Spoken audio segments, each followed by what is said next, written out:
Greetings and welcome to the AMD second quarter 2024 conference call. At this time, all participants are in a listen-only mode. A brief question-and-answer session will follow the formal presentation. If anyone should require operator assistance during the conference, please press star zero on your telephone keypad. As a reminder, this conference is being recorded. It is now my pleasure to introduce to you Mitch Hawes, Vice President, Investor Relations. Thank you, Mitch. You may begin.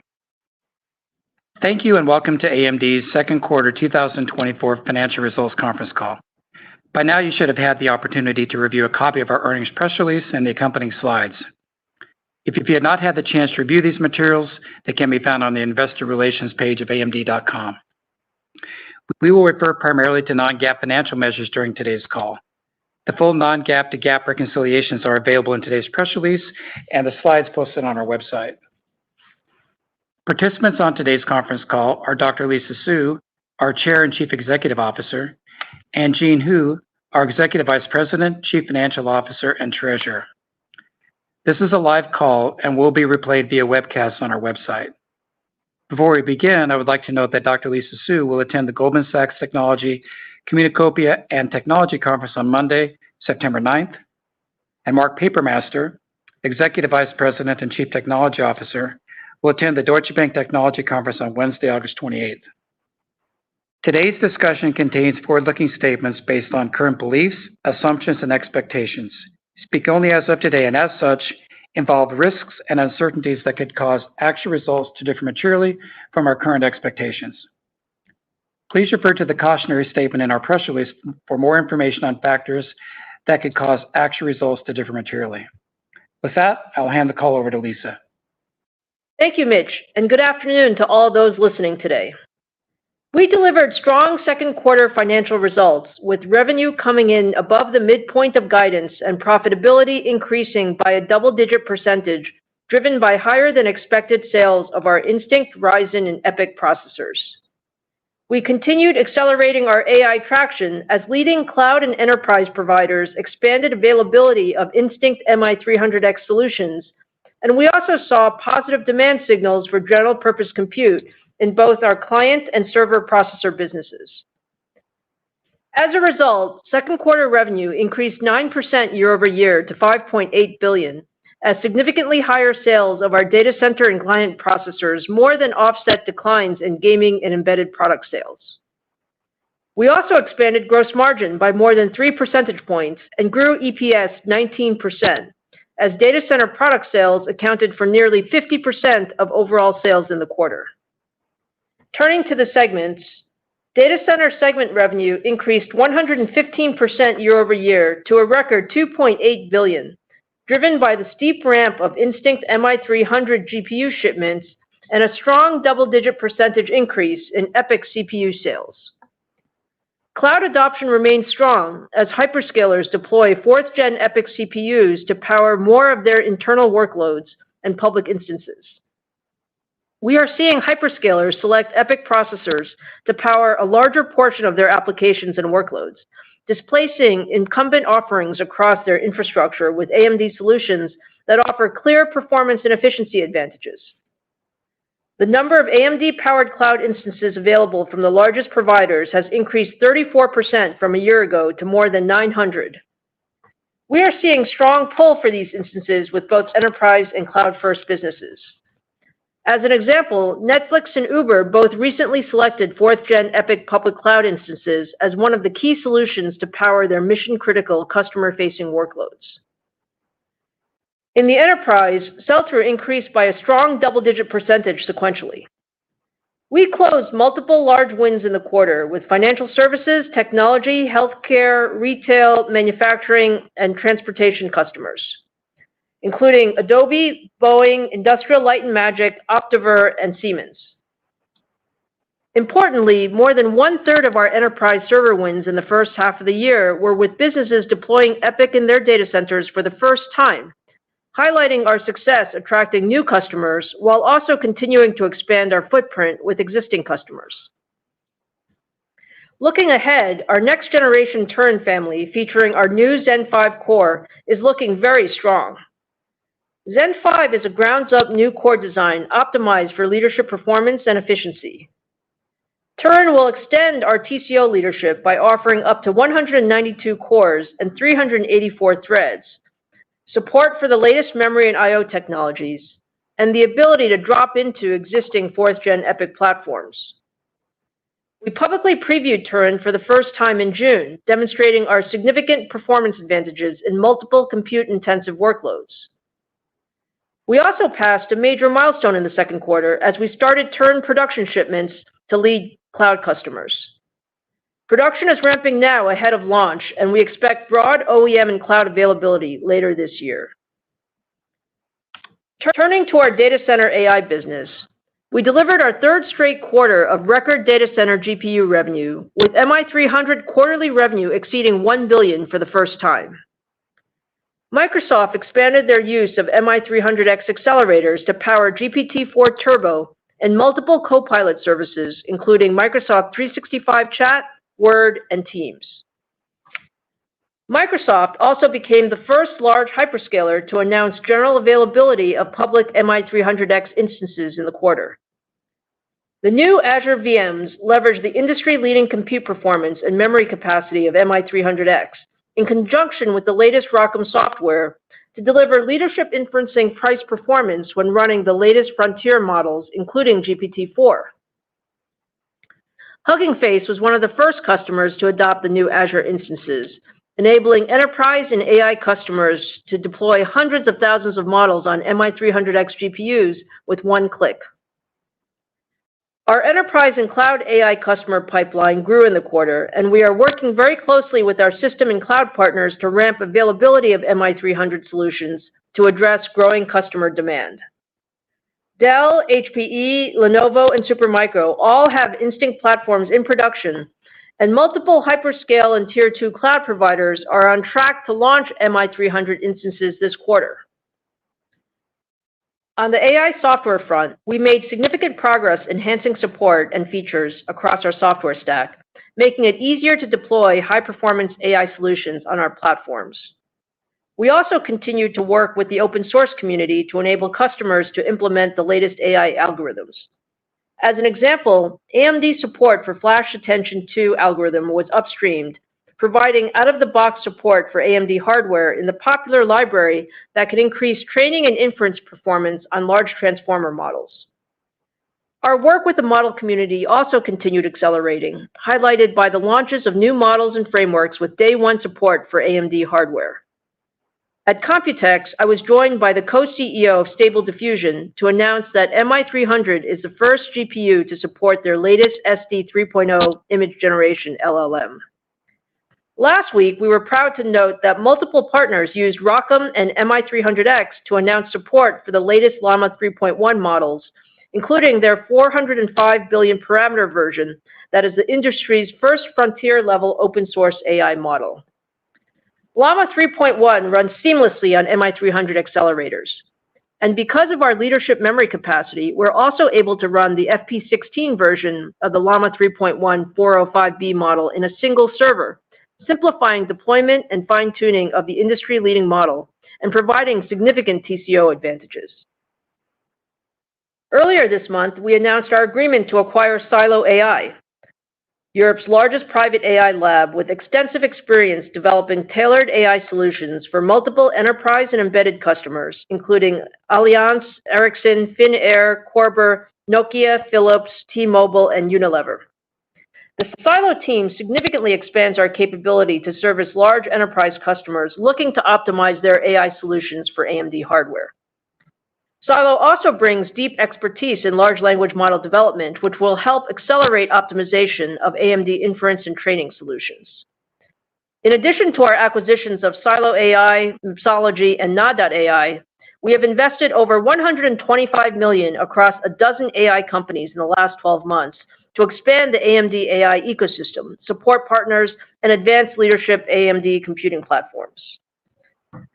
Looking ahead, from a roadmap perspective, we are accelerating and expanding our Instinct roadmap to deliver an annual cadence of AI accelerators, starting with the launch of MI325X later this year.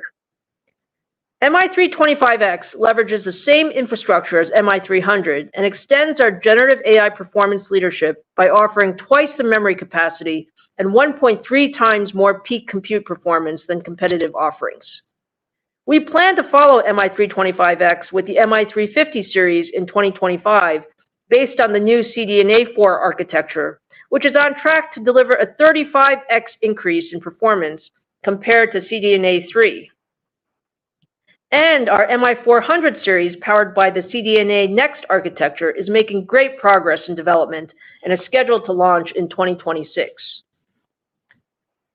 Turning to our AI solutions work, Broadcom, Cisco, HP Enterprise, Intel, Google, Meta, and Microsoft all joined us to announce Ultra Accelerator Link, an industry-standard technology to connect hundreds of AI accelerators that is based on AMD's proven Infinity Fabric technology. By combining UA Link with the widely supported Ultra Ethernet Consortium specification, the industry is coming together to establish a standardized approach for building the next generation of high-performance data centers AI solutions at scale. In summary, customer response to our multi-year Instinct and ROCm roadmaps is overwhelmingly positive, and we're very pleased with the momentum we are building. As a result, we now expect data center GPU revenue to exceed $4.5 billion in 2024, up from the $4 billion we guided in April. Turning to our client segment, revenue was $1.5 billion, an increase of 49% year-over-year, driven by strong demand for our prior generation Ryzen processors and initial shipments of our next generation Zen 5 processors. In PC applications, Zen 5 delivers an average of 16% more instructions per clock than our industry-leading previous generation of Ryzen processors. For desktops, our upcoming Ryzen 9000 series processors dropped into existing AM5 motherboards and extends our performance and energy efficiency leadership across productivity, gaming, and content creation workloads. For notebooks, we announced our Ryzen AI 300 series that extends our industry-leading CPU and GPU performance and introduces the industry's fastest NPU with 50 TOPS of AI compute performance for Copilot+ PCs. The first Ryzen AI 300 series notebooks went on sale over the weekend to strong reviews, and more than 100 Ryzen AI 300 series premium, gaming, and commercial platforms are on track to launch from Acer, Asus, HP, Lenovo, and others over the coming quarters. Customer excitement for our new Ryzen processors is very strong, and we are well positioned for ongoing revenue share gains based on the strength of our leadership portfolio and design win momentum. Now turning to our gaming segment, revenue declined 59% year-over-year to $648 million, as semi-custom SoC sales declined in line with our projections.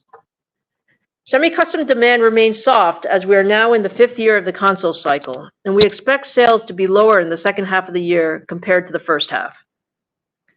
In gaming graphics, revenue increased year-over-year, driven by improved sales of our Radeon 6000 and 7000 series GPUs in the channel.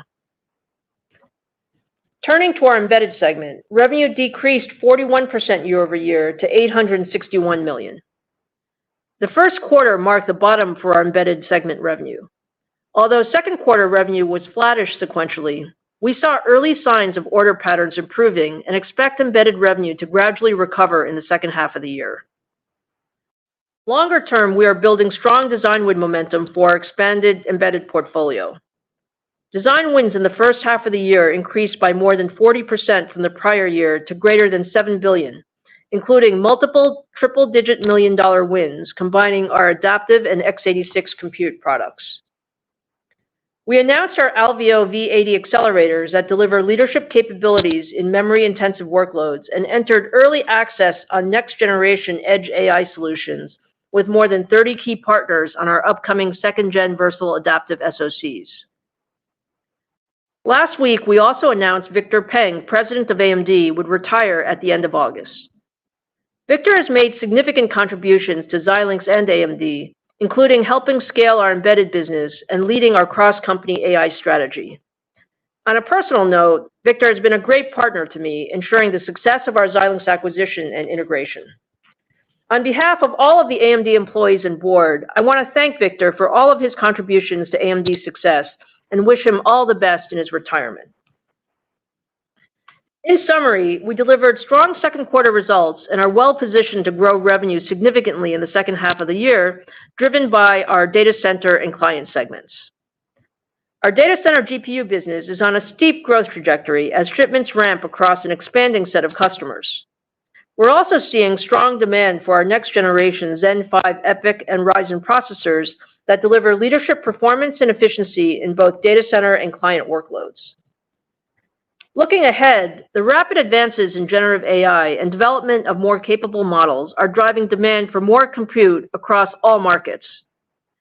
Under this backdrop, we see strong growth opportunities over the coming years and are significantly increasing hardware, software, and solutions investments with a laser focus on delivering an annual cadence of leadership data center GPU hardware, integrating industry-leading AI capabilities across our entire product portfolio, enabling full-stack software capabilities, amplifying our ROCm development with the scale and speed of the open source community, and providing customers with turnkey solutions that accelerate the time to market for AMD-based AI systems. We are excited about the unprecedented opportunities in front of us and are well positioned to drive our next phase of significant growth. Now I'd like to turn the call over to Jean to provide some additional color on our second quarter results. Jean? Thank you, Lisa, and good afternoon, everyone. I'll start with a review of our financial results and then provide our current outlook for the third quarter. We're very pleased with our overall second quarter financial results that came in above expectations. On a year-over-year basis, data center segment revenue more than doubled. Client segment revenue grew significantly, and we expanded gross margin by 340 basis points. For the second quarter of 2024, revenue was $5.8 billion, up 9% year-over-year, as revenue growth in the data center and the client segments was partially offset by lower revenue in our gaming and embedded segments. Revenue increased 7% sequentially, primarily driven by growth in the data center and the client segments revenue. Gross margin was 53%, up 340 basis points year-over-year, primarily driven by higher data center revenue. Operating expenses were $1.8 billion, an increase of 15% year-over-year as we continue to invest in R&D to address the significant AI growth opportunities ahead of us and enhance the go-to-market activities. Operating income was $1.3 billion, representing a 22% operating margin.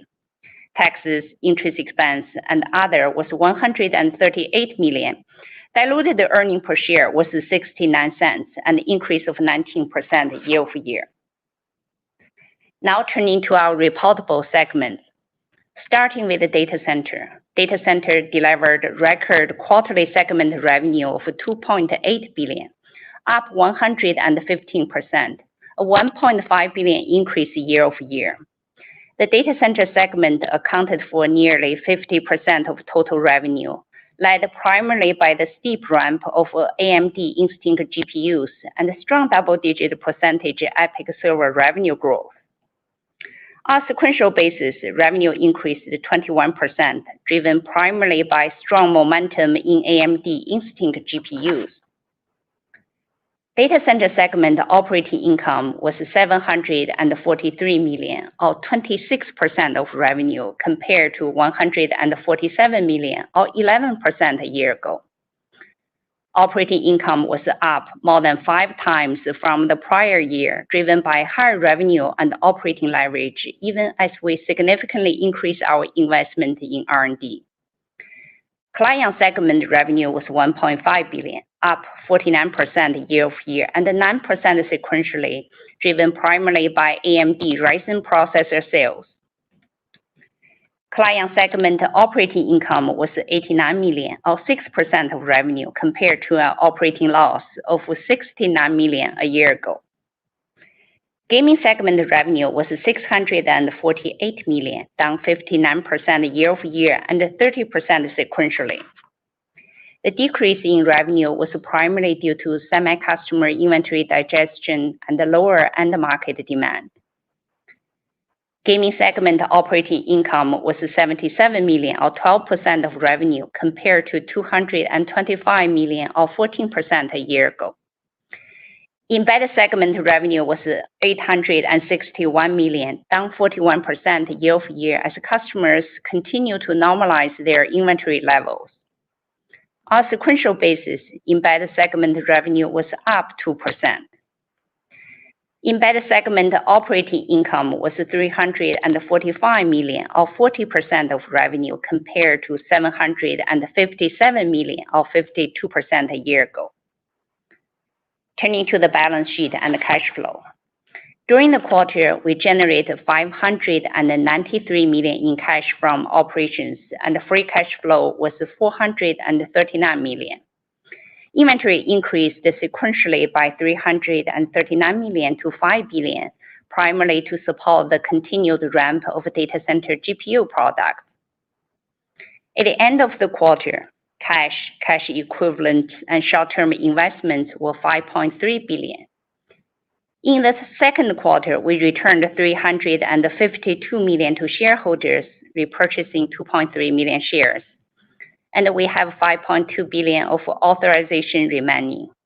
During the quarter, we retired $750 million of debt that matured this past June, utilizing existing cash. Now turning to our third quarter 2024 outlook. We expect revenue to be approximately $6.7 billion, plus or minus $300 million.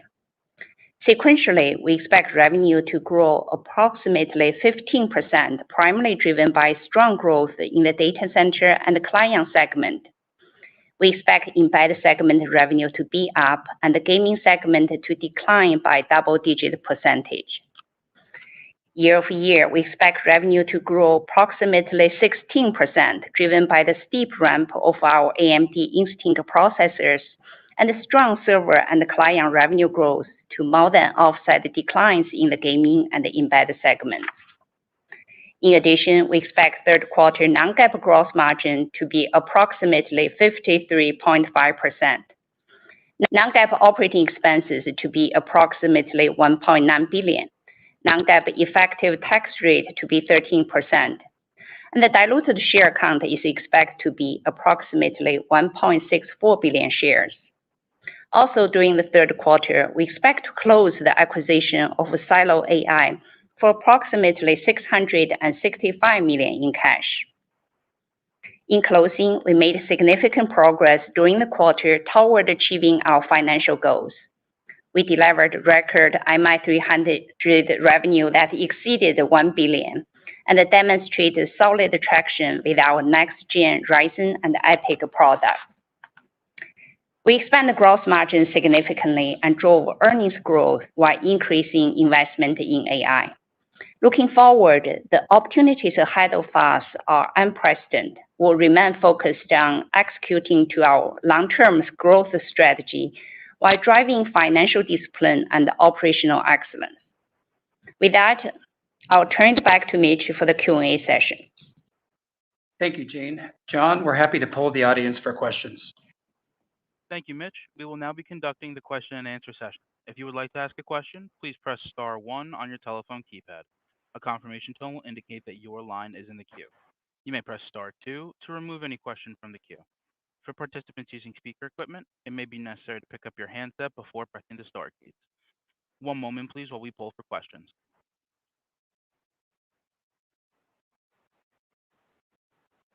And the first question comes from the line of Ben Reitzes with Melius Research. Please proceed with your question. Hey, thanks a lot, and congratulations on these results. Lisa, I wanted to ask you about MI300, how you see it playing out sequentially for the rest of the year.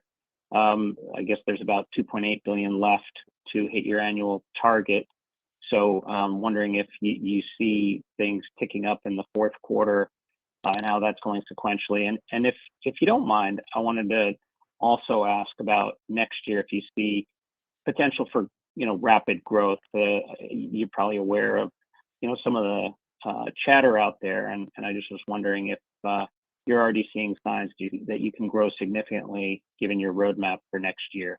Thank you so much. Yeah, great, Ben. Thanks for the question. So first of all, on sort of MI300 and the customer evolution, we're very happy with how MI300 has progressed. When we started the year, I think the key point for us was to get our products into our customers' data centers, to have them qualify their workloads, to really ramp in production, and then see what the production capabilities are, and especially performance and all of those things. And I can say, now being, sort of more than halfway through the year, we've seen great progress across the board. As we look into the second half of the year, I think we would expect that MI300 revenue would continue to ramp in the third quarter and the fourth quarter, and we're continuing to expand both, current deployments with our existing customers, as well as, we have, a large pipeline of customers that we're working through that are, getting familiar with our architecture and, software and all of that stuff. So I would say overall, very pleased with the progress and really continuing right on track to what we expected from the capabilities of the product. As we go into next year, I mean, one of the important things that we announced at Computex was, increasing and expanding our roadmap. I think we feel really good about our roadmap. We're on track to launch MI325 later this year, and then next year our MI350 series, which will be very competitive with Blackwell solutions, and then we're well on our way to our CDNA Next as well. So I think overall, we remain quite bullish on the overall AI market. I think the market continues to need more compute, and we also feel very good that our hardware and software solutions are getting good traction, and we're continuing to expand that pipeline. Thank you. And the next question comes from the line of Aaron Rakers with Wells Fargo. Please proceed with your question. Yeah, thanks for taking the question, and congrats on the quarter as well. I guess sticking on the data center side, as we look forward and you think about the full year, I'm curious of how you're currently thinking about the EPYC server CPU growth expectations, as we go forward, and any kind of updated thoughts on your ability to kind of continue to gain share in the server market. Just update us on how you see the server market playing out over the next couple quarters. Yeah, sure, Aaron. Thanks for the question. So, we're very pleased with the progress that we've made with EPYC. I think a couple things. First of all, in terms of competitive positioning and just the traction in the market, our 4th gen EPYC between Gen 1 Bergamo is really doing very well. We've seen a broad adoption across cloud, and then we've been very focused on enterprise as well as third-party cloud instances. And as I said in the prepared remarks, we're starting to see very nice traction in enterprise with both new customers as well as existing customers. And then for third-party cloud adoption, also a good pickup there as well. So I think overall, I think our EPYC portfolio has done well. Going into the second half of the year, I think we also feel good about it. There are a couple of positives there. We see, first of all, the market looks like it's improving. So we have seen some return to spending in both enterprise and cloud, and so I think those are positive market trends. And then in addition to that, we are in the process of launching Turin. So we started production here in the second quarter, and we're on track to launch broadly in the second half of the year. We'll see some revenue of Turin in the second half of the year contributing as well. So overall, I think the server market and our ability to continue to grow a share in the server market is one of the things that we see in the second half of the year. And the next question comes from the line of Timothy Arcuri with UBS. Please proceed with your question. Thanks a lot. Lisa, I wanted to ask about the data center GPU roadmap. As you said, 325s launching later this year. So I guess I had two questions. Does the greater than $4.5 billion, does that include any revenue from 325? And can you talk a little bit more about 350? Obviously, we're seeing a big rack scale or shift toward rack scale systems for the competition's product, and I'm wondering if that's what 350 is going to look like. Is it going to have liquid cooling, and is it going to have a rack scale aspect to it? Thanks. Yeah, absolutely. So, let me, start with your, original question. I mean, I think looking at 325X, we are on track to launch later this year. From a revenue standpoint, there will be a small contribution in the fourth quarter, but it really is still, mostly the MI300 capabilities. And 325 will start in the fourth quarter and then ramp more in the first half of next year. And then as we look at the 350 series, what we're seeing, and the reason we call it a series is because there will be multiple SKUs in that series that will go, through the range of, let's call it air-cooled to liquid-cooled.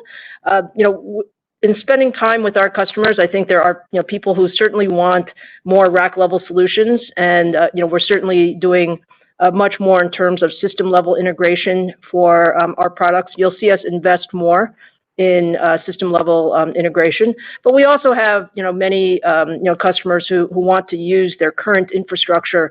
I think the beauty of the MI350 series is it actually, fits into the same infrastructure as the MI300 series, and so it would lend itself to, let's call it a pretty fast ramp, if you've already invested in 300 or 325. So we see the range of options, and that's part of the expansion of the roadmap that we're planning. And the next question comes from the line of Ross Seymour with Deutsche Bank. Please proceed with your question. Hi, thanks for letting me ask a question, and congrats on the strong results. Well, data center is obviously very important. I just want to pivot to the client side. Lisa, can you talk about the AI PC side of things, how you believe AMD is positioned? Are you seeing any competitive intensity changing with the emergence of ARM-based systems? Just wanted to see how you're expecting that to roll out and what it means to second half seasonality. Yeah, sure, Ross. So first, we're very pleased with our client business results. I think we have a very strong roadmap, so I'm very pleased with the roadmap. The Zen 5 based products, we're launching, both notebook and desktop in this, in the middle of this year. What we've seen is actually, very positive, feedback on the product. So we just actually launched the first Strix-based notebooks over the weekend. They went on sale. You may have seen some of the reviews. The reviews are very positive. Our view of this is the AI PC is a important add to the overall PC category. As we go into the second half of the year, I think we have better seasonality in general, and we think we can do, let's call it above typical seasonality, given the strength of our product launches and when we're launching. And then into 2025, you're going to see AI PCs across, sort of a larger set of price points, which will also, open up more opportunities. So, overall, I would say the PC market is a good revenue growth opportunity for us. The business is performing well, the products are strong, and we're working very closely with, both the ecosystem partners as well as our OEM partners to have, strong launches here into the second half of the year. And is the ARM side changing anything or not really? Look, I think at this point, the PC market's a big market, and we are underrepresented in the market. I would say that, we take all of our competition, very seriously. That being the case, I think our products are very well positioned. And the next question comes from the line of Matt Ramsey with Cowen. Please proceed with your question. Thank you very much. Good afternoon. Lisa, I wanted to maybe draw a parallel between the Instinct portfolio that your company's rolling out now and what you guys did 5 or 6 years ago with Epic. And I remember when the Naples product launched, there was a lot of, I would say, reaction positively and negatively in sort of sentiment around where your roadmap might go to relatively small perturbations in what the volumes were super early. But if I remember back to that what was the most important was that was the toehold into the market for long-term engagement, both on the software side and the hardware side with your customers 2, 3, 4 generations forward. So is that an accurate parallel to where you guys are with MI300? And maybe you could talk about the level of engagement, the intensity of engagement, the breadth of it across the customer base with 350 and 400. Thanks.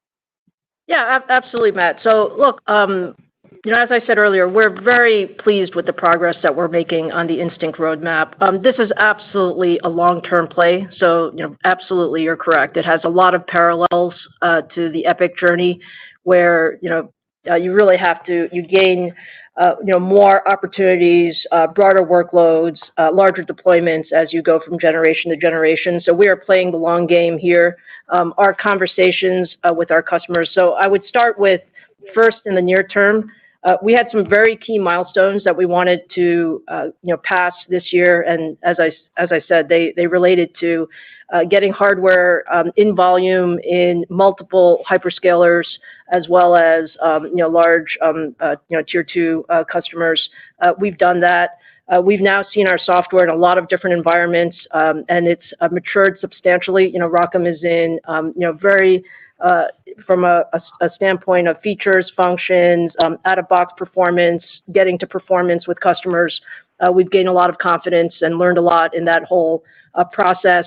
The networking aspects of building out the rack scale and the system level items are areas that we're continuing to invest in.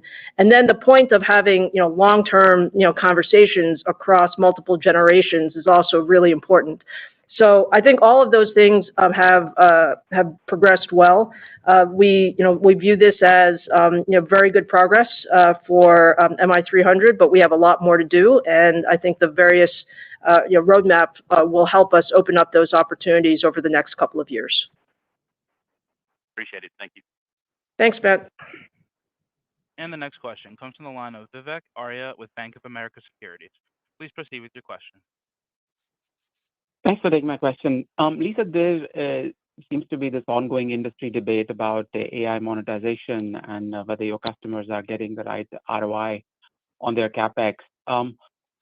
And today they have these three options, right? They can buy GPUs from your largest competitor with all the software bells and whistles and incumbency, or they can do custom chips, or they can buy from AMD.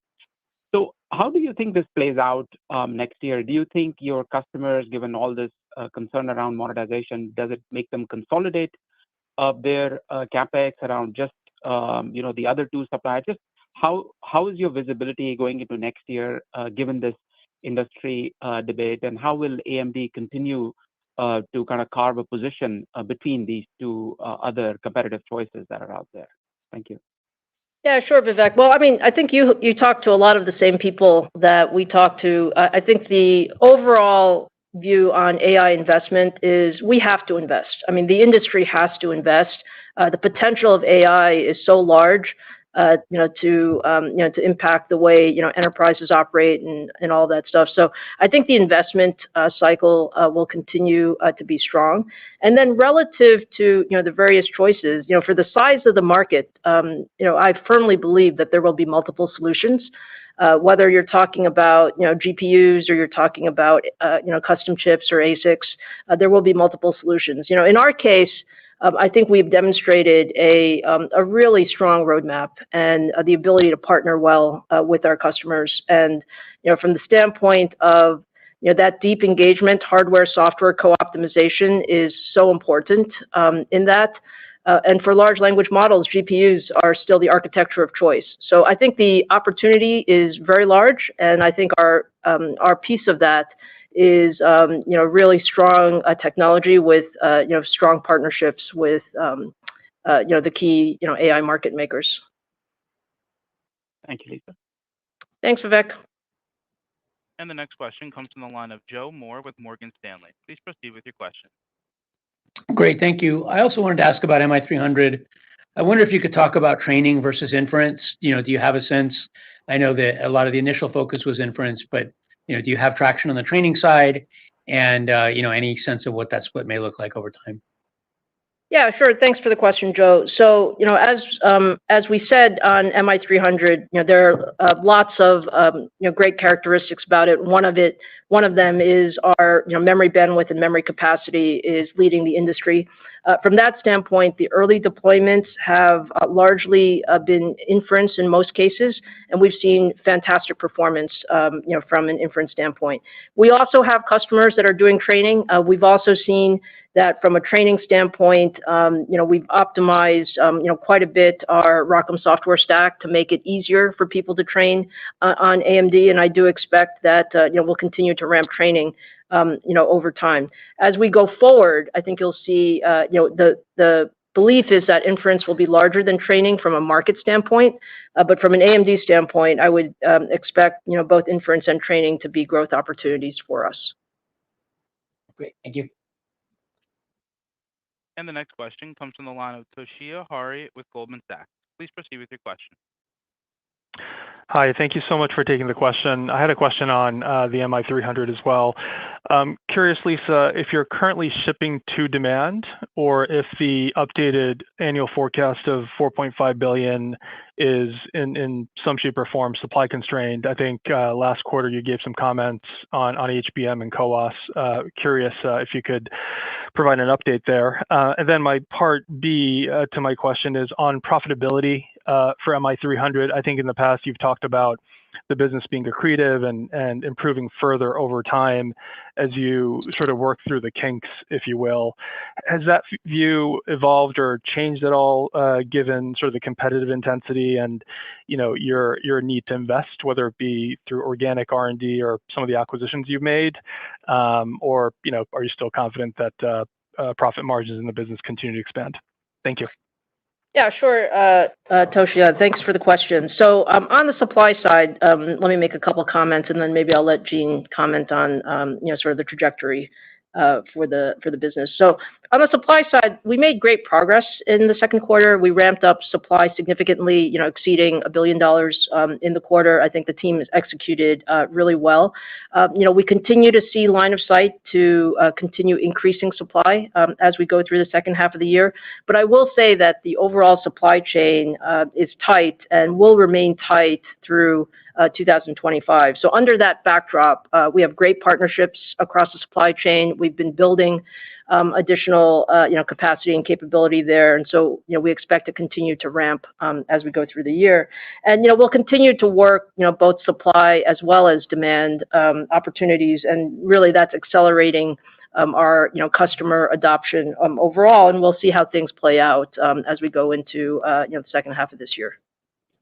Yeah, on your second question about the profitability, first, Jason, our team has done a tremendous job to ramp the product MI300. It's a very complex product, so we ramped it successfully. At the same time, the team also started to implement operational optimization to continue to improve gross margin. So we continue to see the gross margin improvement. Over time, in the longer term, we do believe gross margin will be accretive to corporate average.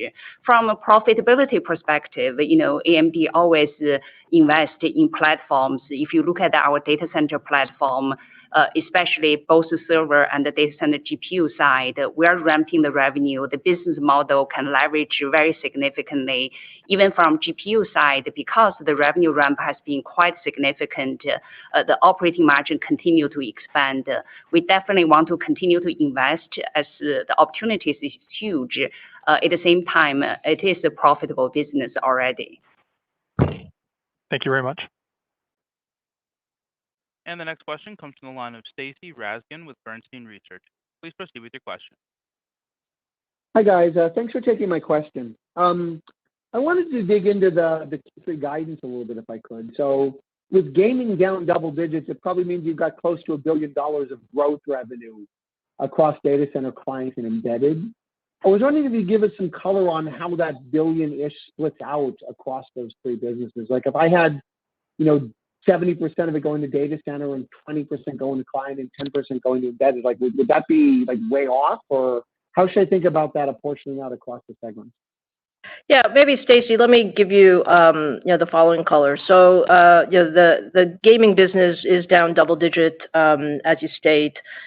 Think of it as the data center is the largest piece of it, client next, and then on the embedded side, think of it as single digit sequential growth. Got it. So, I mean, within that data center piece, then, how does that split out? I mean, is the bulk of the data growth Instinct, or is it sort of equally weighted between Instinct and Epic? Or, like, again, how does it, again, if you got, I don't know, $400 to $600 million of sequential data center growth, something like that, how does it split up? Yeah. So again, without being that granular, we will see both. Certainly, the Instinct GPUs will grow, and we'll see also very nice growth on the server side. And the next question comes from the line of Harsh Kumar with Piper Sandler. Please proceed with your question. Yeah. Hey, Lisa. From my rudimentary understanding, the large difference between your Instinct products and the adoption versus your nearest competitor is kind of rack level performance and that rack level infrastructure that you're maybe lacking.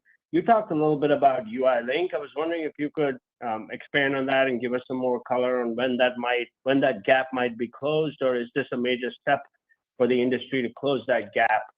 Just any color would be appreciated. Yeah. So Harsh, overall, maybe if I take a step back and just talk about how the systems are evolving.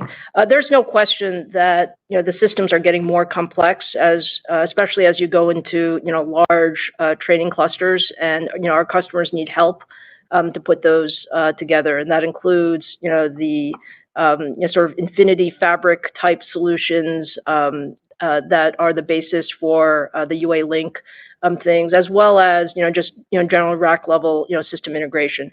I think what you should expect, Harsh, is first of all, we're very pleased with all of the partners that have come together for UA Link. We think that's an important capability, but we have all of the pieces of this already within sort of the AMD umbrella with our Infinity Fabric, with the work with our networking capability through the acquisition of Pensando, and then you'll see us invest more in this area. So this is part of how we help customers get to market faster is by investing in all of the components. So the CPUs, the GPUs, the networking capability, as well as system level solutions. Thank you, Lisa. Thanks, Harsh. And the next question comes from the line of Blaine Curtis with Jefferies. Please proceed with your question.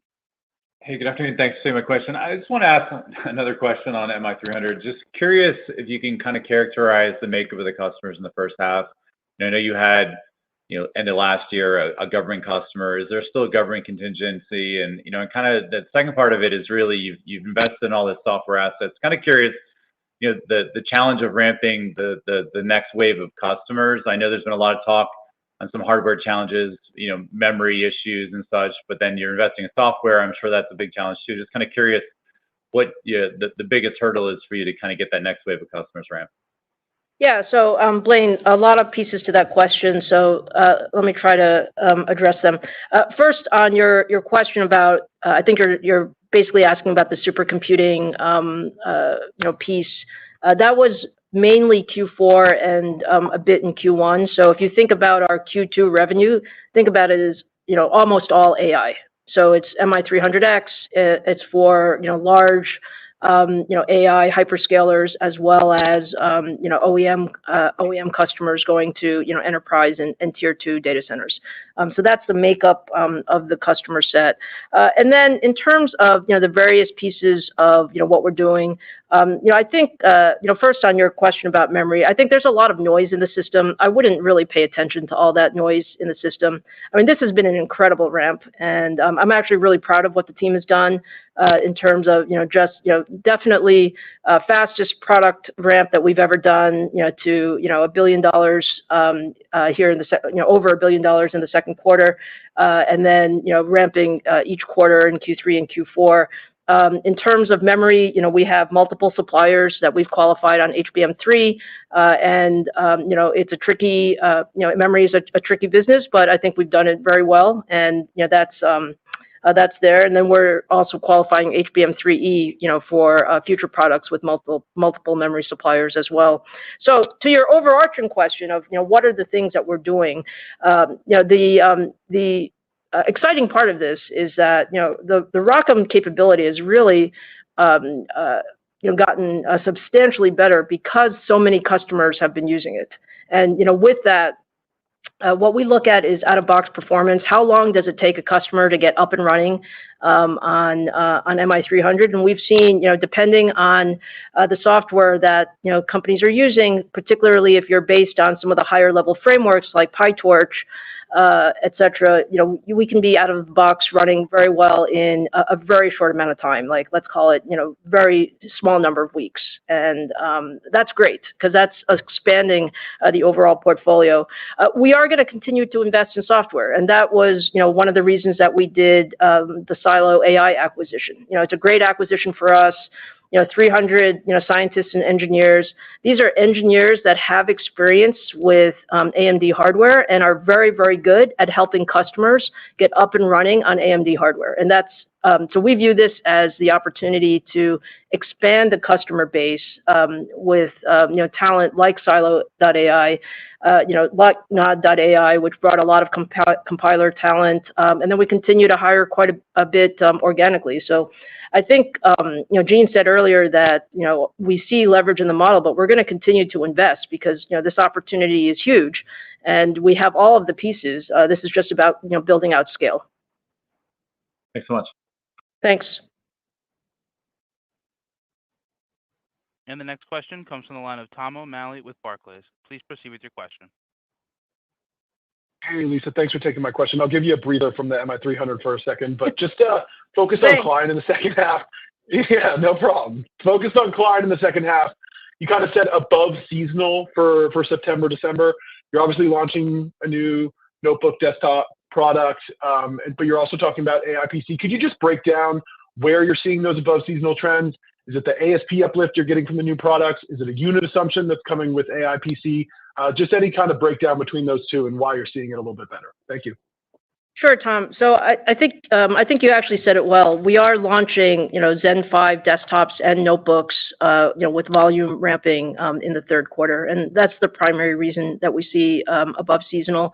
The AI PC element is certainly one element of that, but there is just the overall refresh. Usually desktop launches going into a third quarter are good for us, and we feel that the products are very well positioned. So those are the primary reasons. And our final question comes from the line of Chris Danely with Citi. Please proceed with your question. Hey, gang, thanks for sneaking me in. Just a question on gross margin. So if we look at your guidance, it seems like the incremental gross margin is dropping a little bit for Q3. Why is that happening? And then just to follow up on another part of the gross margin angle, have you changed your gross margin expectations for the MI300 as the accretion point moved out a little bit? Yeah, Chris, thanks for the question. I think first, we have made a lot of progress, as you mentioned, this year to expand our gross margin from 2023 at a 50 percentage point to, we actually guided the 53.5% for Q3. The primary driver is really the faster data center business growth. If you look at the data center business as the percentage of revenue from 37% in Q4 last year to now close to 50%, that faster expansion really helped us with the gross margin. When you look at the second half, we'll continue to see data center to be the major driver of our top line revenue growth. It will help the margin expansion. But there are some other puts and takes. I think Lisa mentioned the PC business actually is going to do better in second half, especially typically seasonally, it tends to be more consumer focused. So that really is a little bit of different dynamics there. Secondly, I would say embedded business, we are going to see embedded business to be up sequentially each quarter, but the recovery, as we mentioned earlier, is more gradual.